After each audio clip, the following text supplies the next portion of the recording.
Happy Sunday, loves! Lunes na naman bukas, and today is a critical day, especially to all working moms dahil back to normal na naman after ng napakahabang vacation. Pero pansin ko lang, parang ang bilis lumipas ng 9 days break. Ramdam nyo din po ba or ako lang? So sobrang dami ng kaganapan lately, parang feeling ko weekend lang yung lumipas. For the past days, nakapanood ako ng mga videos about sa mga stay-at-home moms. And ang isa sa mga dilemma ng mga stay-at-home moms is hindi sila minsan na-appreciate ng ibang tao dahil nasa bahay lang sila, taking care of their children and doing the household chores. Well, in fact, based on my own experience, ang isa sa pinakamahirap na trabaho ay ang pagiging housewife. Lahat ng gawaing bahay na hindi matapos-tapos araw-araw.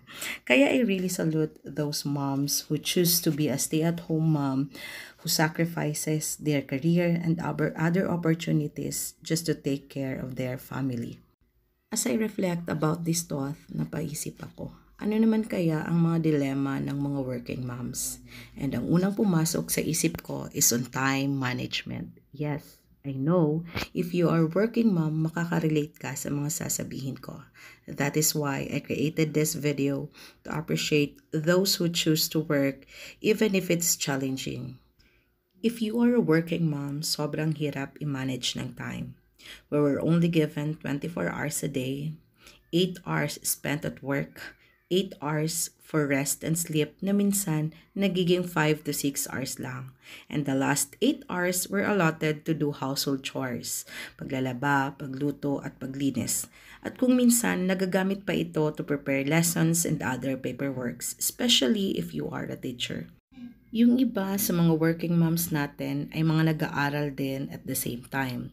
Some are pursuing graduate studies for their professional growth. Kaya talagang halos ubos ang oras na dapat sana ay inilalaan para sa pamilya. Yung tipong gusto ba nating makabanding yung mga anak at asawa natin ng matagal-tagal kaso sobrang limitado yung oras natin dahil sa iba't ibang responsibilities na kailangan nating gampanan. But, did you know what's the best part of being a working mom? Kahit minsan nakakapagod i-manage ang time, we still choose to work because aside sa naibibigay natin ang mga needs ng family natin, we are also fulfilling our purpose in life. And that is something that you should be proud of. Ano man ang trabaho mo ngayon, part yan ng purpose mo. And in my case, as a teacher, totoo pong nakakapagod magturo sa mga bata. Halos mauubos ang buong energy mo sa maghapong pagtuturo. Pati oras na dapat ay para sa pamilya mo na, nilalaan pa para sa pag-prepare ng mga lessons. But despite this, I am still happy with what I am doing. I find happiness sharing my knowledge and wisdom to my students.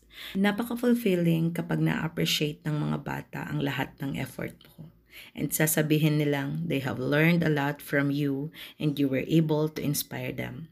Walang katumbas na any amount of money yung happiness na mafe-feel mo. Lalong-lalo na kapag nakikita mong nagsasucceed yung mga students sa chosen career nila. Yes, being a working mom is challenging, yet it is also rewarding. Kailangan lang talagang i-manage ng maigi yung time para sa family, sa sarili, sa trabaho, and of course, to Almighty God. Minsan, nakaka-overwhelm yung mga tasks na kailangan nating ma-accomplish every day, kaya nag-e-end tayo as napapagod or na-burn out sa mga ginagawa natin. But believe me, if you will ask God for strength and guidance in everything you do, magiging madali ang lahat. Mahigpit na yakap to all stay-at-home and working moms out there. You are doing great and we can do this. If you want more videos like this, you can follow my page and subscribe to my channel. Thank you for watching.